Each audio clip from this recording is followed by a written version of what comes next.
பிரியமானவர்களே, இந்த நாளில் உங்களை சந்திக்க நான் மிகுந்த மகிழ்ச்சி அடைகிறேன். விசேஷமாக நாளை தினத்தில் நடக்கிறதான உபவாச ஜெபத்திற்கு உங்கள் யாவர் அன்புடன் அழைக்கிறேன். ஸோ நாளை காலை சரியாக 10 மணிக்கு நம்முடைய ஆலயத்தில் உபவாச ஜெபம் இருக்கும். அது மாத்திரமல்ல, சண்டே ஆராதனைக்கும் உங்களை அன்புடன் அழைக்கிறேன். 4 ஆராதனை இருக்கிறது. பங்கு பெறக்கூடிய எல்லா பிள்ளைகளும் வந்து பங்கு பெறுங்கள். இந்த நாளிலே கர்த்தர் நமக்கு கொடுக்கிற வாக்குத்தத்தம் சங்கீதம் 31வது சங்கீதம் 15வது வசனம், சாம்ஸ் 31 verse 15. என் காலங்கள் உமது கரத்தில் இருக்கிறது, என் சத்துருக்களின் கைக்கும் என்னை துன்பப்படுத்துவர்களின் கைக்கும் என்னை தப்புவியும். நான் விசுவாசிக்கிறேன், கர்த்தர் அதின காலத்தில் நம்மளை நேர்த்தியாக நடத்துகிற தேவன். நம்முடைய எல்லா காலங்கள் கர்த்தரில் இருக்குது. நிச்சயமாக எல்லா சத்துருக்களை கர்த்தர் நம்ம இடத்துலேருந்து விலக்கி போடுகிற நேரம். ஆமென். அவர் நிச்சயமாக அவருக்கு தெரியும், எந்த ஒரு சத்துரு உங்களை தொட முடியாதபடி கர்த்தர் எல்லாவற்றையும் பார்த்துக்கொள்வார். ஏன்னா உங்கள் டைம் எல்லாம் அவர் கையில் இருக்குது. அதனால் நீங்கள் எதை பற்றி கவலைப்படாதீங்க. சத்துரு உங்களை தொடர்கிறதையும் சத்துரு உங்களை மேற்கொள்ளுகிறதையும் நீங்கள் நிச்சயமாக நீங்கள் கண்டு பயப்படாதீங்க. நிச்சயமாக நான் சொல்லுகிறேன், அவருடைய டைமில் கர்த்தர் உங்களை அதிலிருந்து விடுது வைப்பார், உங்களை பாதுகாப்பார், உங்களை சுகமாய் நடத்துவார். நம்மளாம் ஜெபிக்கலாமா? நன்றி ஆண்டவரே, இந்த வேலைக்காய் சோத்திரிக்கிறேன். எங்கள் காலங்களெல்லாம் நம்முடைய கருத்தில் இருப்பதற்காய் நன்றி அப்பா. எல்லா சத்துருவின் கைக்கு எங்களை விடுதலை ஆக்குங்க.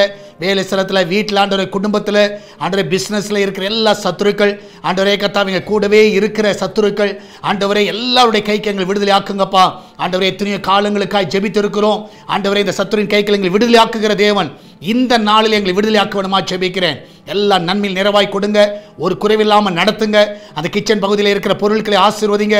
அப்பத்திய தண்ணீர், எண்ணெய், மாவும் ஒரு குறைவில்லாமல் நடத்துங்கப்பா. ஆண்டவரே இந்த நாளிலே சுகப்பிரசவத்துக்காய் போகிற பிள்ளைகள் நல்ல சுகத்தோடு பிள்ளை பெற்றெடுக்கட்டும். இந்த நாளில் தேவனுடைய கரம் அவர்களை பலப்படுத்த வேணுமா ஜெபிக்கிறேன். வேலை இல்லாத நல்ல வேலையை கொடுங்க. திருமண தடைகள் எல்லாம் விலைக்கு போடுங்க. எல்லா கடன் பிரச்சனை விடுதலை கொடுங்க. பிஸ்னஸ் பண்ணுகிற எல்லா பிள்ளைகளை ஆசீர்வதிங்க. ஆண்டவர் விசேஷமாக வெளிநாட்டில் இருக்கிற பிள்ளைகளை சுகமாய் தங்க பண்ணுங்க. அவளை பாதுகாத்துக் கொள்ளுங்க. ஊழியம் செய்கிற எல்லா ஊழியர்களை, உண்மையுள்ள ஊழியர்களை ஆசீர்வதிங்க. இன்னும் ஆண்டவரே அநேக ஆத்துமாக்களை கொள்ளை பொருளாய் தர வேணுமா ஜெபிக்கிறேன்.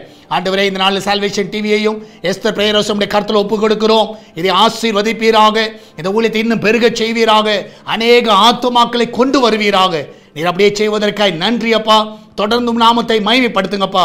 எல்லாவற்றுக்கும் மேலாக ஆண்டவரே இதனால் காணிக்கைகள் மூலமாக, தசமகள் மூலமாக இந்த ஊழியத்தை தாங்குகிற ஜெபிக்கிற எல்லா பிள்ளைகளும் ஆசீர்வதிங்க. இன்னும் இந்த சுவிசேஷ பணியுடைய எல்லா தேவைகளை சந்திங்க. ஒரு குறைவில்லாமல் நடத்துங்கப்பா. உடைய கரம் அப்படியே செய்வதற்காக நன்றி செலுத்துகிறேன்.